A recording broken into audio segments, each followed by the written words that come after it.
Hello, welcome. I'm your host Zane Morris, and this is The Great Burnout, a documentary series exploring the topic of mental and physical burnout in the Japanese manga industry. Manga, a style of Japanese comic book and graphic novel, has become a worldwide phenomenon over the past century and has captivated millions of readers across the globe, with popularity soaring as accessibility to the medium has increased over the years. But behind the colourful panels and exciting stories lies an industry that is grappling with a serious issue: burnout. Whilst it can be said that most of the creative arts suffer from strict deadlines at the point where you're no longer creating from a place of independent passion, manga creators, otherwise known as mangaka, work under intense pressure to meet strict deadlines and deliver high-quality content, often with a weekly, bi-weekly, or monthly deadline schedule for their publishers. The grueling workload, coupled with the need to constantly innovate and come up with fresh ideas, as well as the competitive nature of the industry and the societal expectations placed on mangaka, all of it can take its toll on their physical and mental health. In recent years, there have been several high-profile cases of mangaka suffering from burnout, only really taking a break at the point where their body forces them to. These breaks tend to turn into extended hiatuses, and in some of the worst-case scenarios, has even led to death of the artist. In this series, we'll explore the industry, its rich history, and the various factors that contribute to burnout in the industry. We'll also seek to hear from industry insiders, including mangaka, animation companies, editors, and publishers, as they share their perspective on the issue and offer insights into how the industry is responding to the problem. Join us as we delve into the world of manga and shine a light on the realities of the industry that many fans may not be aware of. Overview of the manga industry, Part 1. Manga, a term that refers to Japanese comics or graphic novels, has had a significant impact on the global entertainment industry. In order for you to understand the pressures and state of healthcare within the manga industry, I think it's important to first shed some light on its history and the structure of the industry for those who may not know anything about it. The journey of the manga industry is a fascinating journey that spans several decades and is deeply rooted in the movement of Japanese culture. Here's a brief overview of the history of the manga industry to bring you up to speed. Early origins, late 19th century, early 20th. The roots of manga can be traced back to the late 19th century with the introduction of Western-style comic strips known as kibyoushi and caricatures. Artists like Katsushika Hakusai and Rakuten Kitazawa played a crucial role in popularizing the form. The first manga magazine, Ishiban Nipponchi, was published in 1874, featuring satirical and political cartoons. Pre-war and World War II era, 1920s to 1940s. Manga continued to evolve and diversify during this period, with the emergence of various genres such as adventure, romance, and science fiction. Osamu Tezuka, often referred to as the god of manga, rose to prominence during this time, with works like New Treasure Island, and perhaps most notable to the Western world, his series Astro Boy. Tezuka's storytelling techniques and iconic character designs have had a lasting impact on the industry, stretching to present day, with the most recent release from the world of Astro Boy universe being a reimagination under the name of Pluto that released on Netflix in 2023. Post-war era, 1950s to 1960s. The manga industry experienced a significant boom in the post-war era.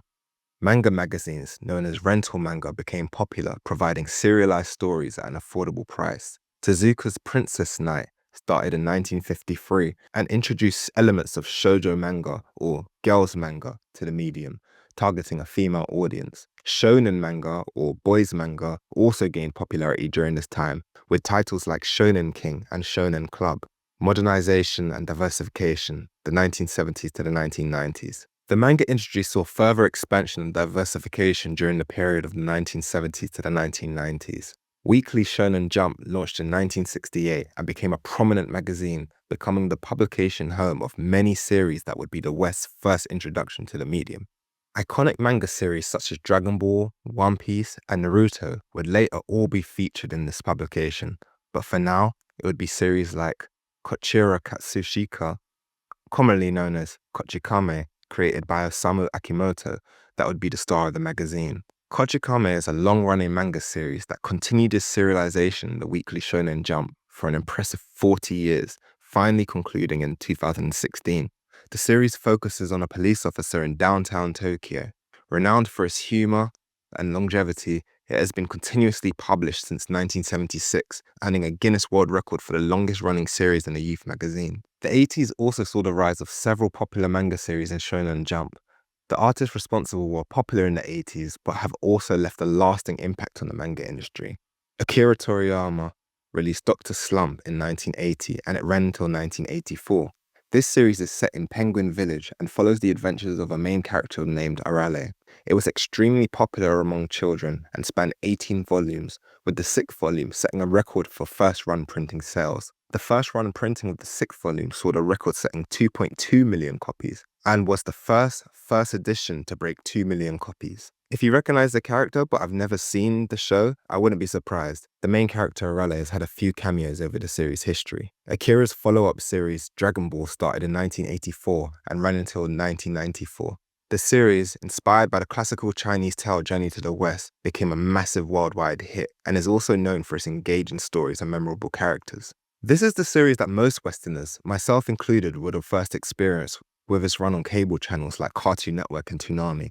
Toriyama became world-renowned for his many contributions to various forms of pop culture, from manga to anime to gaming. Captain Tsubasa was another key manga of this period, in publication between 1981 and 1988. The series, by Yoichi Takahashi, follows the dreams of Tsubasa Ozora to become a professional football player, or soccer outside of my home, the UK. It was one of the first sports-based anime to gain global popularity and influence many football players worldwide. The series is known for its dramatic portrayal of the sport, and has inspired many players, some of whom have publicly acknowledged this impact on their careers. Lionel Messi, the Argentinian star, widely regarded as one of the greatest football players of all time, has mentioned in interviews that he was a fan of Captain Tsubasa as a child. He credits the series to sparking his love of football.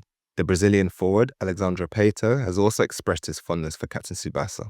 He grew up watching this series and was inspired by the passion and skills displayed on the show. The Spanish striker, Fernando Torres, known for his time at clubs like Liverpool and Madrid, has openly discussed how Captain Tsubasa influenced his early interest in football. He was particularly drawn to the character of Tsubasa Ozora. Zidane, the French legend and former Real Madrid manager, known for his elegance on the pitch, has mentioned his admiration for Captain Tsubasa as well. He appreciated the creativity and the imaginative portrayal of the game. Hirohiko Araki's JoJo's Bizarre Adventures is another series first released during the late 1980s. It's seen a more recent animated reimagining with its 2012 animated run. Araki's manga spans across 9 parts and is still ongoing, making it Shueisa's longest running manga. Beginning publication in 1987 and running till present day, its chapters are collected in 132 tankobon volumes as of August 2023. Each chapter focuses on a different member of the Joestar family, spanning generations of the family and increasingly combining superhuman fighting with the changing main character skills and wits as the series' parts have progressed. Towards the end of the 90s, another worldwide hit began, One Piece. This series by Ichiro Oda has become one of the top-selling manga, following the adventures of the pirate named Luffy and his crew. Both the anime and manga are still running presently, and Oda's run has been a staple of many anime lovers with over 1,100 episodes, and for many readers too, with over 1,100 manga chapters currently available. It continues to stand out for its combination of adventure, humor, and its unique characters, with a sense of progression and growth for nearly every character within the story. Netflix has made a great effort to bring this series to the West. They recently released a live-action series, have confirmed Series 2 is on the way, and on top of that have added over 1,000 episodes to the platform for fans to watch. The series I've mentioned are but a small fragment of manga that have left a lasting impact on the manga industry, influencing countless readers and artists globally. The 1980s and 90s also saw the rise of adult-oriented manga, known as seinen manga, exploring mature themes and targeting older readers. The manga industry expanded globally, with translations and adaptations reaching international audiences. Perhaps most recognizable of this genre to the Western audience is Akira by Katsuhiro Otomo.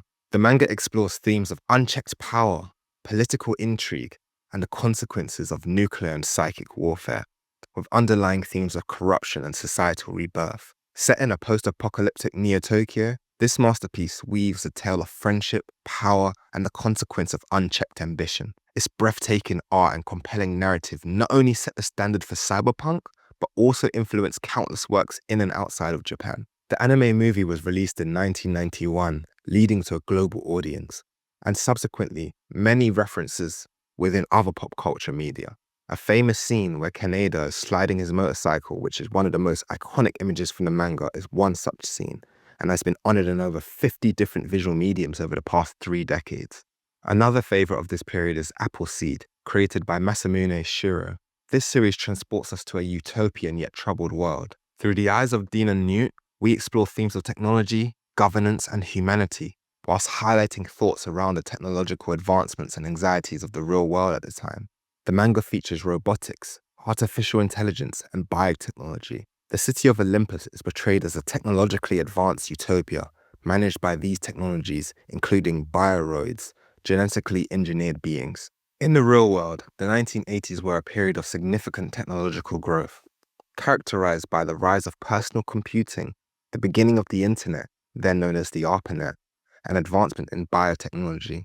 These innovations brought both excitement and anxiety about the future implications of technology on society, mirroring the manga's exploration of technological integration and its potential to both uplift and control society. Shirow's detailed world building and thought-provoking narrative invite us to reflect on our own society trajectory.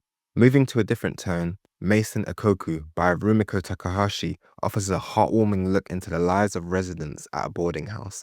At its core, this is a story about love, growth, and everyday struggles that bring us together.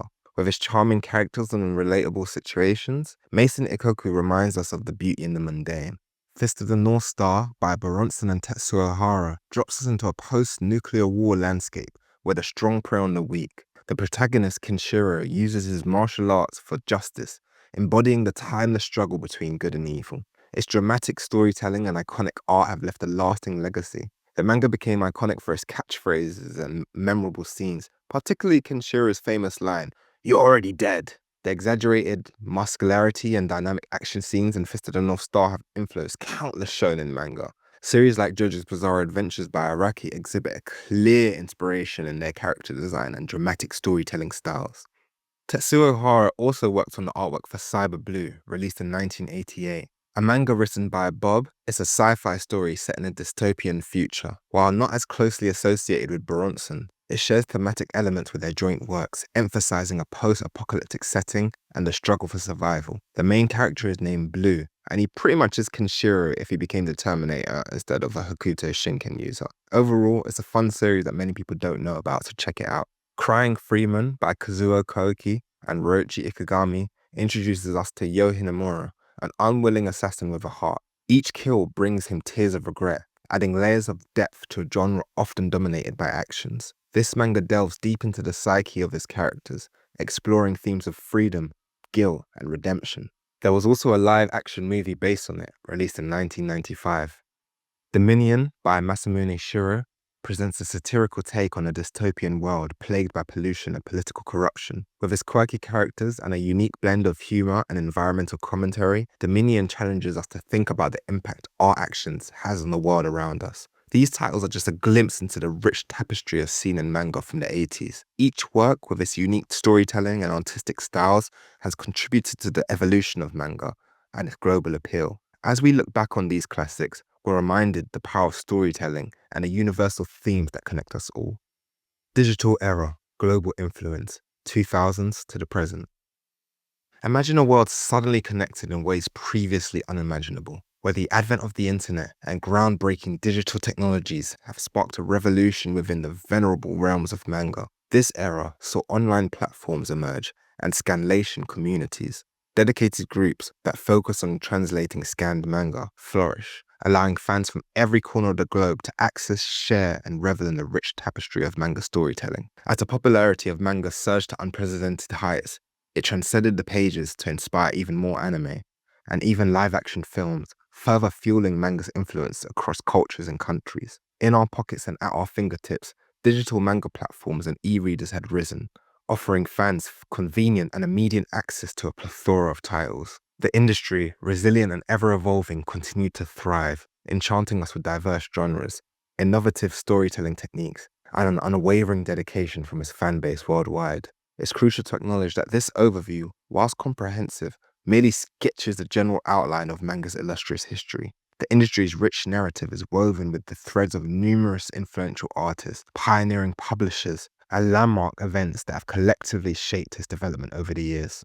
Part 2. Understanding the manga industry. the route to becoming a published manga artist. In order to understand some of the pressures that a published mangaka would face, I think it's important to understand how the industry operates and the route one would generally follow. Becoming a published manga artist involves a combination of honing your skills, developing your storytelling abilities, building a portfolio, networking with industry professionals like agents and publishers, and actively seeking out opportunities such as competitions to showcase your work. As with any career based on creativity, it usually begins with a genuine passion for manga and a desire to immerse yourself in the medium. Reading a wide range of manga from various genres and studying the art styles, paneling techniques, and storytelling methods employed by different artists is a good way to help establish one's own style. This leads to a period of improving your artistic skills. Deadlines are going to become commonplace, so focusing on anatomy, perspective, character design, and other fundamental aspects of manga can help make meeting them a little easier. Consistently practicing drawing to refine your artistic abilities can be seen as a necessary quest line for career longevity. Next is arguably the most important step, and that's creating original work. A mangaka will develop their own manga and stories, usually starting by creating short stories or one-shot manga to showcase their storytelling capabilities. This is also an experimental phase, where artists will try different genres and art styles to see what sticks with finding their unique voice as an artist, continually seeking feedback from peers, instructors, or online communities to improve their work. Series such as Naruto, Death Note, and Bleach all started as one-shots, each with very similar art and stories, but a lot more fleshed out by the time they reached their magazine's weekly serialized publications. What's most important is that through these one-shots, we saw something that could be, and that's what it's all about. An artist will compile their best manga artworks and stories into a professional portfolio to showcase a diverse range of samples that demonstrates versatility and skills. This will serve as a representation of their abilities to potential publishers and editors. After researching manga publishers and magazines that align with the artistic style and genre preferences, portfolio and story proposal work will be submitted. Nowadays, if traditional publishing proves challenging, there's always the route of self-publishing or creating webcomics.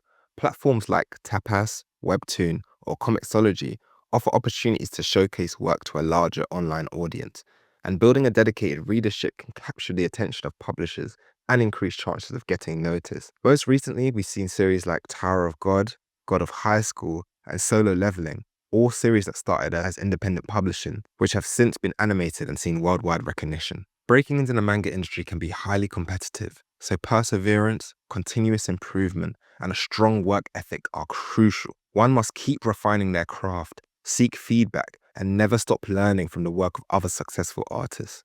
If your submission is accepted, you'll sign a contract that outlines the terms of your serialization, otherwise known as a publishing deal. To stay serialized, it's important to establish a consistent workflow, maintain a high level of quality in your work, and build a dedicated readership. Pressures once serialized. Once serialized, manga artists often face several pressures that can impact their work and personal lives. Serialized manga typically follows a fixed release schedule with weekly or monthly chapters. Meeting these deadlines consistently can be demanding and stressful, especially when combined with the need to maintain quality. Artists must manage their time effectively, work diligently to ensure timely submissions, and can often struggle with the adjustment to strict deadlines. Workload and time management skills become increasingly important too. Creating regular chapters, including storyboarding, artwork, inking, and dialogue, requires a significant amount of work.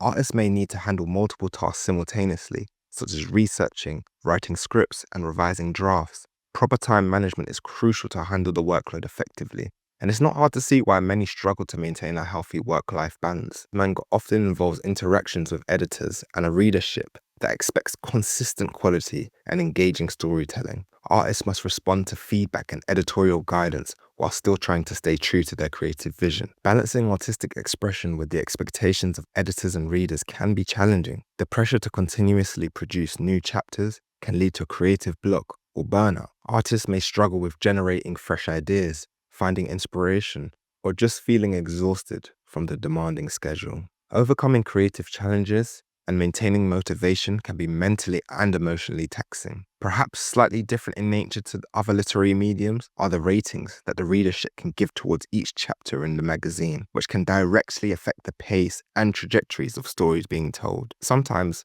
that artists have to make drastic changes to meet the wants of the readership. Serialized manga are subject to critique and feedback from readers and reviewers, and artists may face scrutiny and judgment regarding their storytelling, character development, art style, or other aspects of their work. Dealing with constant criticism, both constructive and negative, while staying confident and true to your vision can be psychologically challenging. The manga industry is highly competitive. In an age where everyone is referencing something by the sheer amount of entertainment works available to us, artists must somehow continuously produce captivating content to stand out in this market. Staying updated on industry trends, engaging with readers, and consistently improving their skills are crucial to remain competitive in the market. The pressures of serialization can impact the physical and mental health of manga artists. Long working hours, irregular sleep patterns, and stress can lead to fatigue, eye strain, musculoskeletal issues, and other health problems. Maintaining a healthy lifestyle, taking breaks, and seeking support from friends, family, or professionals is essential. Despite these pressures, successful serialized manga artists also enjoy the rewards of their work, including recognition, a dedicated fan base, and the opportunity to tell their stories to a wide audience. Managing the pressures effectively while taking care of their well-being is vital for long-term sustainability and continued success as a serialized manga artist. Managing the pressures effectively while taking care of their well-being is vital for a long-term sustainability, and it's the only way for continued success as a serialized manga artist. Well, why do most series get cancelled then? There are several reasons why a series may get cancelled before an artist is able to finish their intended storyline. Manga magazines and publishers primarily rely on sales and popularity to sustain the ongoing series. Low popularity or poor sales are especially important in this industry, as publishers closely monitor the popularity and sales figures of each series and make a lot of their decisions based on profitability. If a manga fails to attract a significant readership or generate sufficient sales, the publisher may choose to cancel it to make room for more successful titles. Manga magazines typically feature multiple ongoing series. Editors also have a lot of swing within this industry and could be making reports on progress to their higher-ups internally, leading to a consistent need to work as hard as possible to keep the working relationship alive. Readers' feedback, online discussions, and surveys can influence the decision-making process. Readers and editors expect consistent storytelling and character development. An inability to maintain a compelling narrative, inconsistent quality, or a loss of focus over time can be seen as not meeting these expectations and could be catastrophic for a manga series. If a series fails to engage readers or generate sufficient interest and discussion, it may be considered for cancellation. Sometimes, the author of a manga may choose to discontinue it due to personal reasons. Author-driven cancellations usually include health issues, creative differences, creative burnout, or changes in the author's circumstances that prevent them from continuing the series. In such cases, the decision to cancel the manga may be mutually agreed on between the author and the publisher. As I've mentioned before, market trends add to the competitive nature of the industry and can significantly impact the fate of a series. If a manga fails to align with current popular genres, themes, or art styles, it may face cancellation due to its inability to attract readers in this particular market. A publisher may cancel a series run as a strategic decision too. In some cases, a series may be rebooted or relaunched with a different title or creative direction. Tokyo Ghoul and Tokyo Ghoul RE are one such example of this. Sui Ishida's original Tokyo Ghoul series was followed by Tokyo Ghoul RE, which serves as a direct sequel, but with a different focus. The story continues with some of the same characters, but introduces new dynamics and plot developments, significantly shifting the storyline. Dragon Ball and its follow-up Dragon Ball Z is another notable case of this happening. Originally serialized as Dragon Ball, the series took a new direction and was renamed Dragon Ball Z once it shifted focus from adventure and exploration to more intense fighting and power levels, reflecting a change in both tone and audience. Cardcaptor Sakura and Cardcaptor Sakura Clear Card, the beloved series by Clamp, was relaunched years after the original manga ended. This sequel follows the protagonist Sakura in a new phase of her life, with new mysteries and magical cards, although it maintains the same magical girl genre.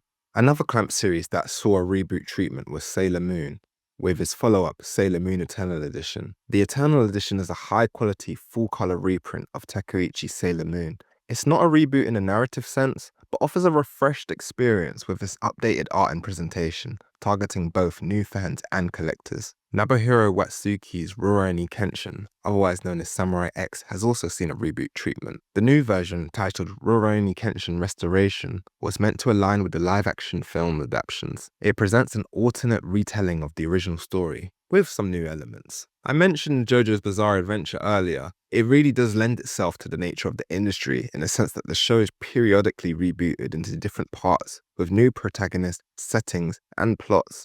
Each part has a distinct title like Stardust Crusaders or Diamond is Unbreakable to keep it distinctively separate to the audience, whilst retaining the overarching theme of the Joestar family.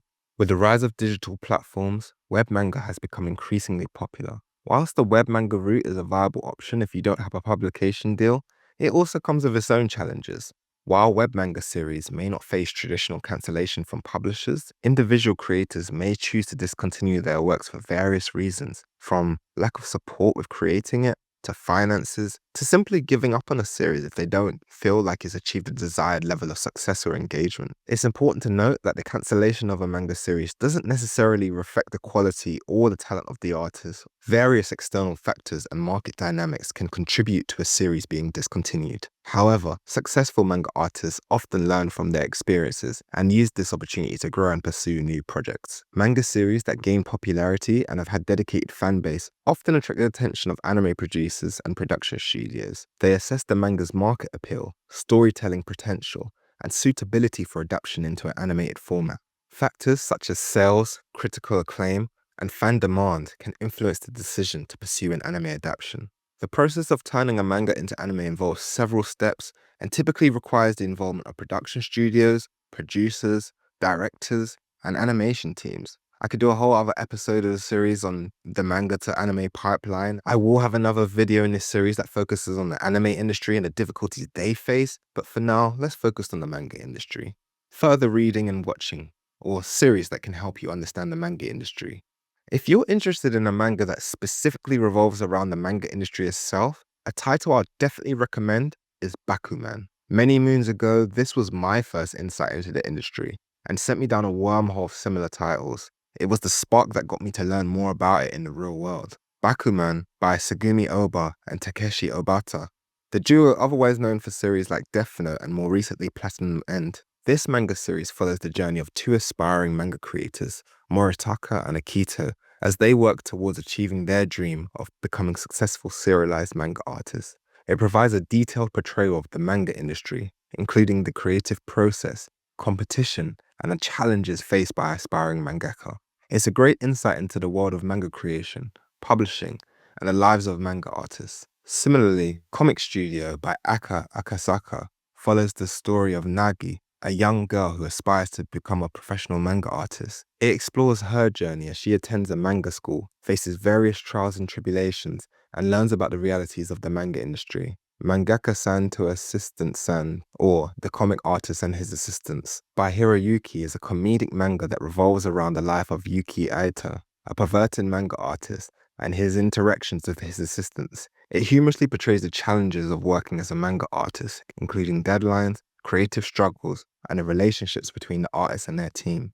Even a Monkey Can Draw Manga, by Koji Aihara and Kintaro Takekuma, is a satirical manga which offers a humorous critique of the manga industry. It pokes fun at various elements of manga creation, storytelling cliches, and the publishing world, while providing insights into challenges faced by manga artists.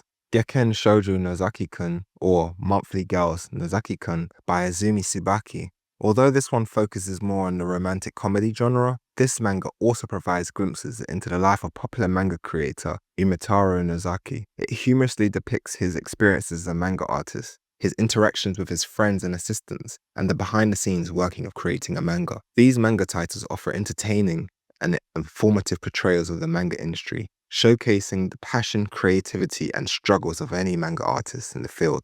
They provide a blend of comedy, drama, and insights into the manga creation process, making them enjoyable reads for manga enthusiasts interested in the behind-the-scenes world of manga production. Outside of the manga world, there's also books I'd recommend to learn more about the industry. Manga, The World of Japanese Comic by Frederick L. Schutt explores the history and cultural impact of manga, offering an in-depth analysis of its origins, genre, and influence on global popular culture. He also has a book called Dreamland Japan, Writings on Modern Manga, that examines the manga industry in Japan, including its historical development, cultural significance, and notable creators. Araki, the creator of JoJo's Bizarre Adventures, has a book called Manga in Theory and Practice, The Craft of Creating Manga, in which he shares his insights, tips, and creative process in this instructional book. It offers practical advice for aspiring manga artists. The Birth of Modern Manga, The Tezuki Osamu Story by Tezuka Productions, is a documentary that explores the life and work of Osamu Tezuka, often referred to as the godfather of manga. It sheds light on his impact on the manga industry and his influential storytelling techniques. King of Manga, The Life and Work of Tezuka Osamu by Helen McCarthy, is a biography that offers an in-depth look into the life and career of Osamu Tezuka, discussing his contributions to manga, his creative process, and his enduring legacy. These resources can provide you with valuable insights into the manga industry's history, creative techniques, and cultural impact. Additionally, exploring manga series across various genres and studying the works of influential artists like this can deepen your understanding of the medium.